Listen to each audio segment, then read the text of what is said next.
So it looked like Bria Hartley is going into hiding. And it looked like Bria Hartley is running after news broke about Sophie Cunningham being out for the season. It felt like the whole season collapsed in a single moment. Sophie Cunningham grabbed at her knee while Hartley turned away, smirking. Indiana later confirmed the diagnosis: an MCL tear. Sophie is done for the year. While her family begged the league to protect its athletes, Hartley looked more amused than concerned. That reaction alone caused outrage, but what followed made things spiral. The clip of her smirk went viral, and then Hartley made a move that only fueled suspicions. What did she do, and what does it say about her future? Is Hartley trying to backtrack now that suspension talks are swirling? Do you think this was a dirty foul? Drop your take down in the comments below. Let's get started. This picture is going viral with Bria Hartley with the sinister grin, right? This malevolent look that's on her face right now,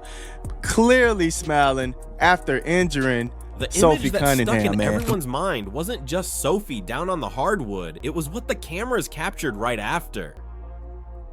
As trainers rushed in, one angle showed Hartley glancing back with what looked like a grin. That single frame exploded. Online, replayed endlessly, frozen in screenshots, and quickly became the heart of the backlash. Fans weren't just debating the collision, they were dissecting that expression, insisting it revealed her intent. Here's the play that set it all off. The play that just occurred. That's like she tries to slide over right there, and Hartley just kind of falls and makes collision with that lower leg. You see her immediately grab it. And she went down hard and was clearly in a lot of pain.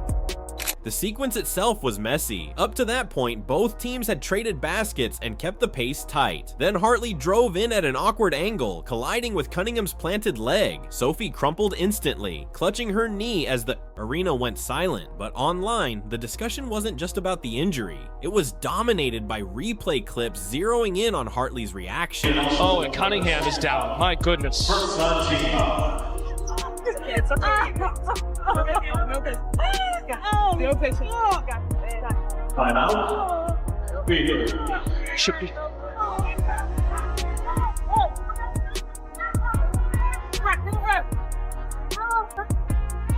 In a scary moment as we went to commercial, Sophie Cunningham hit the floor hard and she is being helped off the floor, heading back to the locker room. And context only pushed the outrage further. Hartley already carried a reputation that made fans question her choices. Over the years, she'd been tossed from games for physical altercations. Most memorably, she clashed with Angel Reese in a heated moment that included a hair pull. Atkins, 7 to shoot. Cardoso rolls, catch. Cardoso over the top, can't get it. Reese fights for the rebound and a foul, and this time gets a little chippy and a shove on Nelson Adota. And listen, this arena, typically we'll see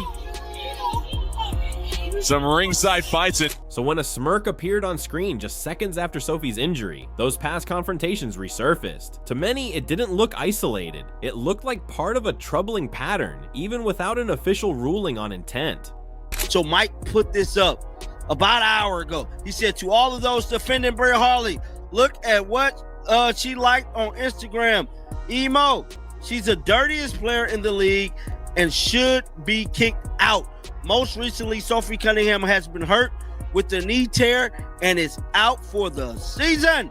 Look at this. Look at this. Now, Bria is the definition of consistency. Now, this is her liking this. This is her liking this post. Y'all see that? Breezy, 1414, and others. Bria is the definition. She's liking this post. Look at this. Death taxes and Bria Hartley always being at the scene of the crime. Now that's her choke slamming Angel Reese. Still, the injury itself changed everything. This wasn't a bump Sophie could walk off. Tests confirmed an MCL tear that ended her season. What might have been chalked up as unfortunate contact suddenly became the centerpiece of a wider conversation about accountability and player safety. Sophie Cunningham, let's be clear here. Sophie Cunningham was targeted. Let's be very, very clear here. But Sophie Cunningham was flat out targeted by a dirty player. And before the league even responded, it wasn't reporters or officials driving the conversation. It was Sophie's own family who felt compelled to speak up. Their words sparked a bigger question. Why did the responsibility to demand protection fall on them instead of the referees holding the whistle. What made this moment stand out even more was how quickly her family spoke out when most expected the league to lead. The most impactful statement came from her sister Lindsay, whose post spread rapidly on X. She wrote, "Maybe you should focus less on finding players for criticizing officiating and more on hiring refs who can actually call a consistent game. And protect athletes." Pathetic. Her sharp words resonated because they reflected frustrations players and fans had been voicing all year. Maybe you should focus, her sister. Maybe you should focus less on finding players for commenting on your poor officiating and more about hiring officials that are capable to call a consistent game and protect your athletes. Pathetic. Praying for you. The only good thing positive surrounding Sophie Cunningham coming out of this game, she looked in good spirits in the locker room. The sting of Lindsay's post hit harder given Sophie's own history. Earlier this year, she was fined for calling out officiating on her podcast and social channels. That background made Lindsay's message cut even deeper, pointing out what many see as upside-down priorities. Players get punished with real fines for speaking out, while reckless collisions on the floor escape immediate review. In that sense, Lindsay's comments weren't just about her sister's injury. They highlighted a recurring disconnect between the league's stated values and how games are actually managed. Bria Hartley deserves zero benefit of the doubt.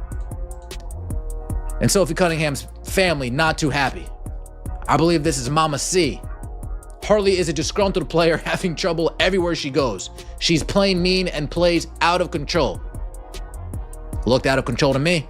Their mother, Paula Cunningham, also chimed in with a blunt take of her own, calling Hartley disgruntled and mean. Though she later deleted it, the fact that it came directly from someone so close to Sophie's recovery gave it weight. That social media chatter couldn't match. Fans saw it as confirmation that what they felt watching Hartley's smirk wasn't exaggerated. And once the post was deleted, it only spread faster through screenshots, amplifying the debate over intent, accountability, and whether raw family frustration might pressure the league into acting. Indiana Fever fans wake up pissed off today. Pissed off.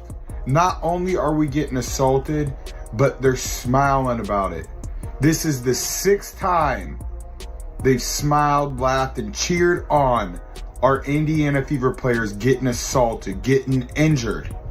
And it pisses me off. Meanwhile, officiating remained at the center of discussion. Critics didn't just question the collision itself, but also why play wasn't stopped immediately once Sophie went down. That night added another data point to a growing list of complaints about inconsistent refereeing. Coaches and players had already been calling it out earlier in the year. The Cunningham family's reaction captured what many around the league were already saying. Without reliable standards, players are being put in harm's way.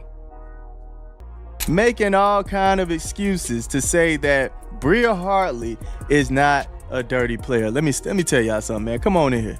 Come on in here, man. Let me tell y'all something.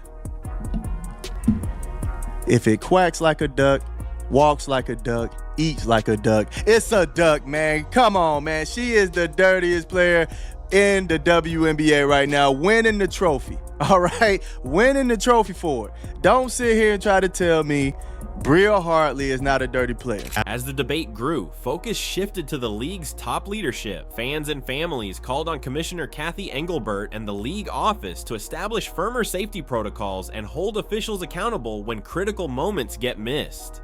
Media outlets picked up the firestorm, framing it as part of a larger discussion about safety and trust in WNBA leadership. And while Sophie's family expressed anger and the league faced rising pressure, Indiana still had to finish the night. On court, what happened next proved how quickly a season can swing, not just because of what was lost, but because of what came after. I'm so proud of you. I'm proud of you too. Proud of you. I'm so proud of you guys. I know that sometimes it sounds like just a word when we talk about being resilient, but it's not, man. It's how we live. Yep. It's how y'all live, and it's a tribute to you. It's a tribute to your connectedness, your togetherness, your toughness, your mindset. You never give up gritty attitudes. Like, that's what it takes. That's what it takes, and Indiana's night didn't just drag on, it flipped. With Sophie ruled out and Caitlin Clark also unavailable, the Fever looked overmatched on paper, yet by the end of the game, they had battled all the way back, pulling off a comeback that stunned the league. What began as a roster stretched thin ended with a record-breaking turnaround no one in the arena will forget.